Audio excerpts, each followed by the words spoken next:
Bandi ni makunga avocat.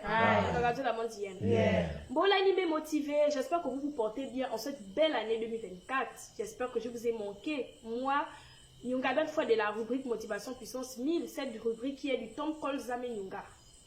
En ce jour, je viens vous souhaiter des vœux, des meilleurs vœux. Santé, prospérité, amour, connexion avec votre moi intérieur, votre mbiri. Nous regardons la bande hier. Nous n'allons pas nous détourner du travail que nous avons commencé à faire depuis l'année 2023. Alors nous apprêtons à rentrer dans le vif du sujet. Sans plus tarder, ça tourne.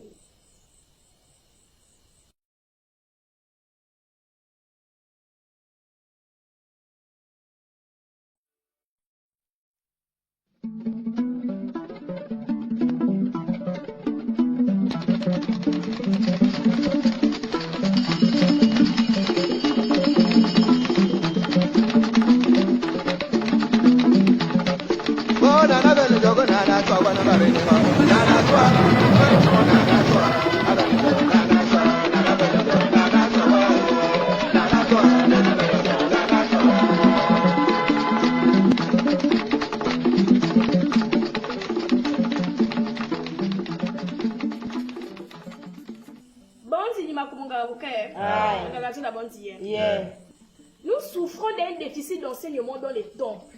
Voilà pourquoi nous avons cet héritage, cette spirale nébuleuse des bandits qui jugent, dénigrent et s'humilient sans état d'âme. De la même façon, les parents charnels ont démissionné dans leur rôle de guide et d'instructeur dans la sphère charnelle. De la même façon que les Nima que nous sommes avons démissionné de notre rôle de garant de valeurs d'or qui faisons en sorte que nous soyons des personnes dignes et respectées dans nos sociétés. Nous avons la responsabilité d'inculquer aux enfants des valeurs qui doivent les servir tout au long de leur vie sur Tsenge. Insistons sur la qualité et non sur la quantité. Le but de la spiritualité est d'abord de se découvrir, de s'harmoniser avec son moi intérieur, son biri. C'est vrai que c'est dans la quantité que se trouve la qualité, mais beaucoup d'appelés et malheureusement peu d'élus. Mais ceci se dit d'un père aimant qui enseigne des vraies valeurs à son enfant, qui concourt à son développement personnel d'abord, à celui de sa famille, de sa communauté et par la suite de son pays et de son continent. Les temples doivent redevenir, et surtout en période des vacances, des lieux de fréquentation pour recevoir le précieux savoir. On aura beau enseigner sur les réseaux sociaux, cela ne soignera pas la plaie béante de l'immaturité de notre communauté spirituelle. Être initié est une chose, être bandit en est une autre. Il faut d'abord rentrer en occlusor pour recevoir et être transformé d'abord de l'intérieur. Et ce n'est que par la suite que cette lumière s'exprime, se manifeste et harmonise notre espace vital. D'abord nos proches, et puis seulement par la suite notre communauté, et enfin notre pays.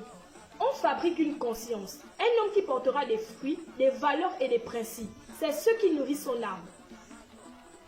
Refuser d'accepter pareille évidence, c'est donner de la connaissance aux gens sans les conduire à la transformation intérieure. C'est la transformation intérieure qui mène à une société qui se respecte et s'assume. Parce que ça nourrit des principes et des valeurs. Sauf sûr pour un pays qui souhaite véritablement se développer. Donc, regardez la bande hier. Oh, ah non, non.